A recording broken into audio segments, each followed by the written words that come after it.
thank you so much for having us into the Drinkery today. Welcome, Kate. Welcome. Thank you. So I'm guessing Valentine's Day must be one of your busier holidays. It certainly is. It's a romantic time that you attribute chocolates and wines and roses and decadence and a little bit of spoiling. So if a customer is coming in looking for a gift bottle of wine, is your staff available to answer questions for them, help them Most choose? certainly. Absolutely, absolutely. And you don't have to be intimidated. That's what I love about this place, and that's what I loved about this place before I even started working here. You just come in and you see all this, and it's overwhelming, but you just talk, and it's like, well, what do you like, and what have you had, and you find something comparable to what, and then you can always, we have like our most popular wines and beers that people buy all the time, so like those are go-to ones. But yeah, we try to give the best advice we possibly can. There's not much in here that we haven't tried. Learned. Yes. So Evolved. Some of our styles have learned. Yeah. I like this, and then move to something else. Right. Knowledgeable staff. We try. So what are some guidelines when picking out, for the wine novice, picking out a red wine? What do you look for in a good bottle of, say, Cabernet? What are you looking for? Is it? Well, again, what Donna was kind of talking about, you say, well, when you are looking for a Cabernet, are you interested in something that is more dry or has more fruit? So if I like something that is a little bit more dry and Donna likes something a little bit more fruity, then we can kind of shift them towards actually something that you might not like this one because it has too much fruit or it has too much earth. So kind of It's personal. It's personal. Yeah. Exactly. Listen to what they say, and then based on our personal preferences, we can gear them in the right direction. Because it's all subjective. Mm-hmm. It's hard. Just because I like something doesn't mean you're going to like something. Right. See,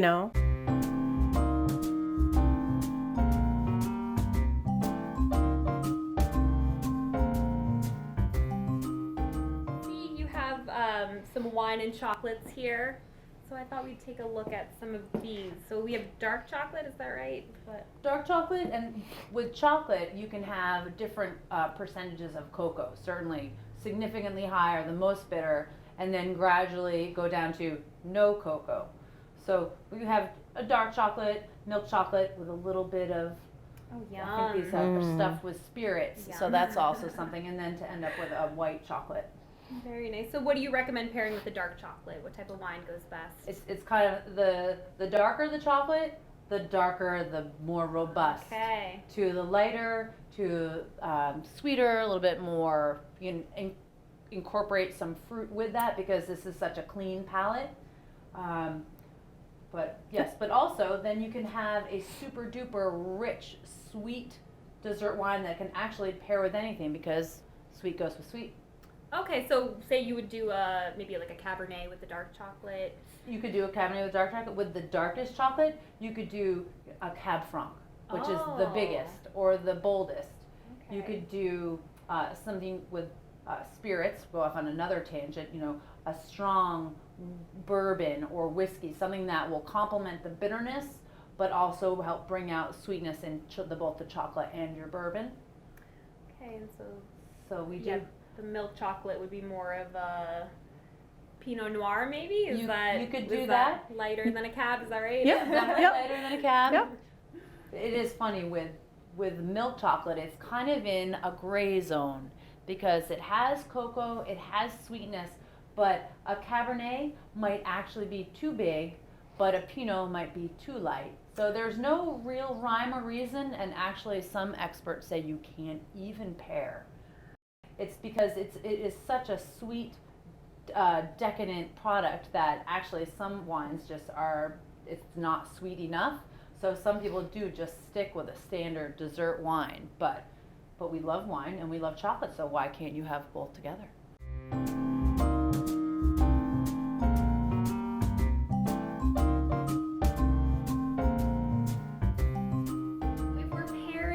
Wine with a Valentine's Day meal. What are those rules that everyone goes back to when you're pairing with, say, like a red meat versus a fish, or what do you tell people? Well, it always used to be red wine with steak and white wine with chicken and fish. Yep. So it has evolved because we're also seeing a lot more styles of wines, and we're also seeing people that enjoy something that is very dry, but then somebody who does not. So rule of thumb has evolved a little bit, just like chocolates with your food. Certainly the more rich the meat, a red meat or a greasy duck, which is delicious. Ooh, You're gonna yum. want Really good. a drier red, just because they can handle each other, and they can respect each other and flavors. And then you move down to your fishes or your chickens. Fishes, you have a pink tuna.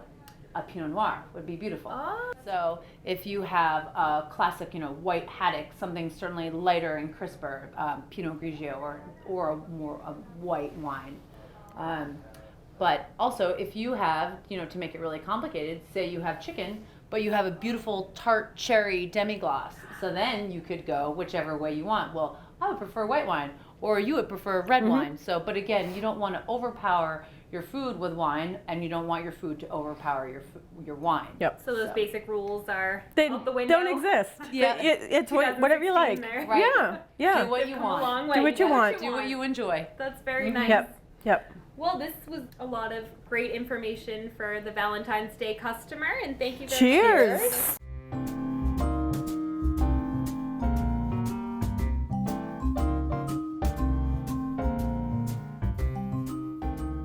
What type of beers do you offer here at the Drinkery? All kinds of very large selection, I've noticed. I don't know any that we don't offer. And again, you walk in here and it can be completely overwhelming for someone that is not into the craft beer scene. Right.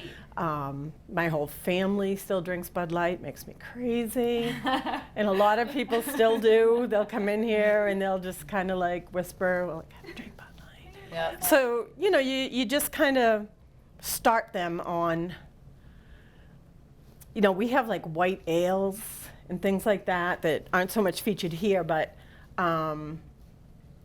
that's what I basically try to do. Like if you're a Bud Light drinker, I try to get you started on like a white ale, or As an introduction. as an to a craft introduction, beer. Okay. just to have a craft beer. An IPA, you have to have an IPA. I mean, that's what the world is, IPA. Right. Whether you love them, hate them, whatever.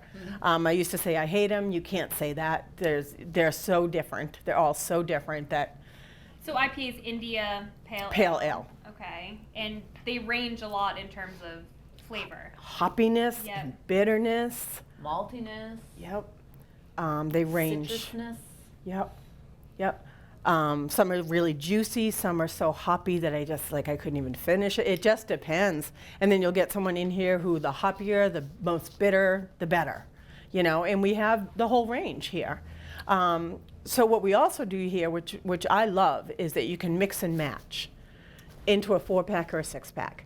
So it's easy for someone like who's just starting in craft beer to be able to be like, okay, I'm going to give you an IPA, I'm going to give you a porter, I'm going to give you a stout, and I'm going to give you a pale ale. Yeah. Okay, so you can experiment within Yeah. your own 4-pack. Exactly. Okay. And then we also discount it if you do it that way. What do you think? Yeah, definitely. So you can, we focus on hyper local. We love to support our local breweries because it's all about Derry. Yep. All the way across. Then you go up to Vermont or find some more spots in New Hampshire. Go to Connecticut, Midwest, all the way to Belgium. New England has a really great craft beer scene going on right They now. certainly There's a do. lot of options. It's- Lots of options. It's been a lot of fun. It really is. You could do wild ales, sours. So that's a big scene as well. That they're finally kind of gaining popularity over here on the East Coast. Yep. And you have one of those here, right? We do. The lambics are sours. It's a style that originated in Belgium, and the wild yeast and the Brettanomyces, and it brings out the tartness in the fruit. And it's a lot of wine drinkers actually very much enjoy a sour beer because they're not enjoying the hop experience Right. as much. Oh, Let yeah, me it's show you if it's direction. enjoyable. Yes. We're gonna see how Donna feels about that. Test this one out. Mm-hmm. Linger on your palate. Yes. Very, very enjoyable. Very, very enjoyable. Little effervescence, some bubbles. And what kind of fruits in there? That's a That happens to be a blueberry-ish one. Lambics come in all different flavors. We have peach, we have apple, we have black currant, we have A classic a million. booze, Yeah. a million, which is no fruit, just the yeast. okay. Yep. So, But- Flowers. getting back to chocolate. Ooh. We should have never left. So back to chocolate, we have some beers here that might be nice to pair with, again, the dark chocolate, the milk chocolate, and the white chocolate. So what's best with the dark chocolate? And again, similar rules apply to beer as they did to wine. So the darker your chocolate, the much more intense beer that will be able to handle it and complement it. So we have a beautiful stout, we have a quad from Belgium, but we also have an IPA. So that IPA is more of a malty, so it has more of a smooth quality. It doesn't have as much of a bitter bite to it. So I'm going to have you go back for just a minute and explain what a quad is. You said a quad would pair nicely with the dark. Quads, a classic Belgian style. Again, very rich, lots of dark, rich fruit in the yeast that they use to create that style of wine. So your cherries and your plums and very just rich and robust to create an exceptional wine. And Are they Wow. always higher in alcohol? The quads? yes, because it's being brewed 4 times. Okay. So Okay, so be careful picking out a quad. Yes. For Yep. your date. One and done. yes, One yes. and done, yeah. Yeah. Or you Okay. could drink a quarter of it. There you go. Yep. Okay, But slow yourself down. Okay. Yeah. yep, a classic Belgian style. Okay. Quads, doubles, tripels. So the Belgians are making some good products. They are. Yeah. They've been making beer for quite a long time, as have the Germans. But again, very different styles. Different styles. Styles. Okay, so for the milk chocolate, is this milk chocolate? For It's kind of a just a lower cocoa percent. It's Okay. between dark and milk. a mixture. And A what mixture. Would you pair, what would you recommend? Something that's a little bit easier drinking. We have a beautiful, robust porter that offers up beautiful chocolate malts, and a hearty characteristic. So it will not overpower that chocolate, and the chocolate won't overpower it. We also have something that is been bourbon barrel aged. So again, a very rich liqueur mixed with a stout. So you do have kind of a bite of the bourbon. Yeah, it's going with- to add some tones into it. That's very, Indeed, and complementary. yeah. Mm-hmm. Okay. And then kind of moving down into the milk chocolates.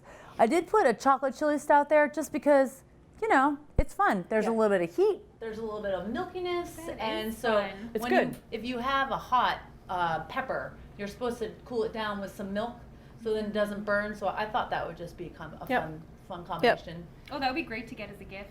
That would be such Yes. an interesting, yeah, Yeah, really it is. interesting gift. Something spicy, something hot, Perfect for Valentine's. Yep. and then the bourbon ale. And I thought with the white chocolate, because that white chocolate is very creamy and light, so you could have, again, a little bit of that smooth bourbon quality with a lighter style beer. So it's not a heavy beer like the stout would be with the bourbon, and then bring out just the creaminess in the flavors of the chocolate, but nothing would necessarily overpower another. And we Great. think that, well, why don't you try that white chocolate with that sour beer and see how that goes together. I'd love to. So a lambic style, the little tart, a little fruit, and a little sweet. Oh, it's perfect. Good, right? Kind of pie. Oh yeah, very Wow. sweet. For dessert, that's great. I wish I could speak from experience. Yeah. I've never had it before. Donna, you should try it too. Oh, okay, Alana. All right, let me see. Finish mine. Oh, I'm a,